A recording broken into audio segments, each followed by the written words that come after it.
আসসালামু আলাইকুম, কেমন আছেন সবাই? আজকে আমি রান্না করব হচ্ছে গিয়ে বেগুন ভাজা। এখানে আমি বেগুন কেটে নিয়েছি, তারপরে কড়াইতে তেল দিয়ে দিয়েছি। তারপর এখন আমি তেলটা গরম হলে আমি বেগুনগুলো ভেজে নেব। এখানে আমি কড়াইতে তেল দিয়ে এই যে বেগুনগুলো দিয়ে দিলাম। বিসমিল্লাহির রহমানির রহিম। আমি এখানে বেগুনগুলো দিয়ে দিচ্ছি এবং খুব সুন্দর করে বেগুনগুলো ভেজে নেব। এবং আমি আরও রান্না করব হচ্ছে ঢ্যাঁড়সের ডাল। আমি বেগুনগুলো চুলায় ভাজতে দিয়ে ঢ্যাঁড়সটা কমপ্লিট করে নেব। ডাল দিয়ে ঢ্যাঁড়সটা রান্না করব। এখানে আমি একটা একটা করে সব কয়টা বেগুন দিয়ে দিলাম। তারপরে এই যে আমার বেগুন ভাজা শেষ। এখন আমি বেগুন দিয়ে খাওয়ার জন্য এখানে শুকনো মরিচ ভেজে নিচ্ছি। বেগুন দিয়ে শুকনো মরিচ ভাজা খেতে অসম্ভব অসাধারণ মজা লাগে।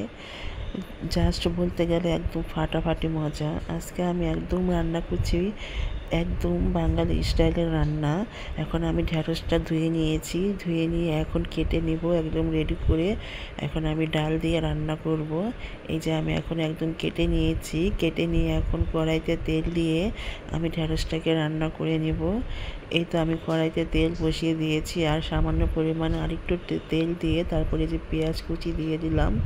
পেঁয়াজ কুচি দিয়ে তারপরে আমি পেঁয়াজ কুচিটা ভালো করে একটু ভেজে তারপরে ডাল দিয়ে কষিয়ে, তারপরে ডালটা কষিয়ে আমি যে এখানে ডাল কষিয়ে ফেলেছি। এখন ডালটার উপরে আমি ঢেঁড়সগুলো দিয়ে দিব।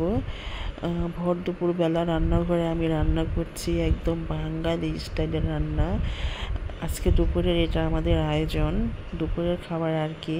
এই যে এখানে আমি ঢেঁড়সগুলো দিয়ে দিলাম। এখন ঢেঁড়সগুলো নেড়ে চেড়ে আমি সামান্য পরিমাণে পানি দিয়ে, মানে পরিমাণ মতন পানি দিয়ে ঢাকনা দিয়ে ঢেকে দেব। তারপর একটু ঘন ঘন করে রান্না করে নেব ঢেঁড়সের ডাল।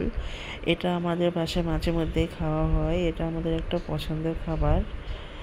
আমরা ডাল দিয়ে ঢেঁড়সটা পছন্দ করেই খাই। এই তো হয়ে গেছে আমার ঢেঁড়সের ডাল। এটাকে আর আমি আরেকটু ঘন করে, আরেকটু জাল করে ঘন করে নামিয়ে ফেলবো। একদম কমপ্লিট হয়ে যাবে আমার ঢেঁড়সের ডাল। এই দেখুন আমি আরেকটু ঘন করে নামিয়ে ফেলেছি, একদম অসম্ভব। আর আমি দুপুরে রান্না করছি আরও হচ্ছে গিয়ে ধুন্দুলের তরকারি। এখানে বড় বড় ফলি মাছ দিয়ে আমি ধুন্দুলের তরকারি রান্না করে নিলাম। সবাই আমার চ্যানেলের পাশে থাকবেন, আমার চ্যানেলকে সাবস্ক্রাইব করবেন, সবাই লাইক কমেন্ট শেয়ার করে দেবেন এবং আমার চ্যানেলকে সবাই সাবস্ক্রাইব করে লাইক করে আমাকে ভিডিও বানাতে উৎসাহিত করবেন। সবাই আমার পাশে থাকবেন ইনশাআল্লাহ। আমি এখানে খুব সুন্দর করে তরকারিটা রান্না করে নিয়েছি। এই ছিল আমাদের দুপুরের আয়োজন।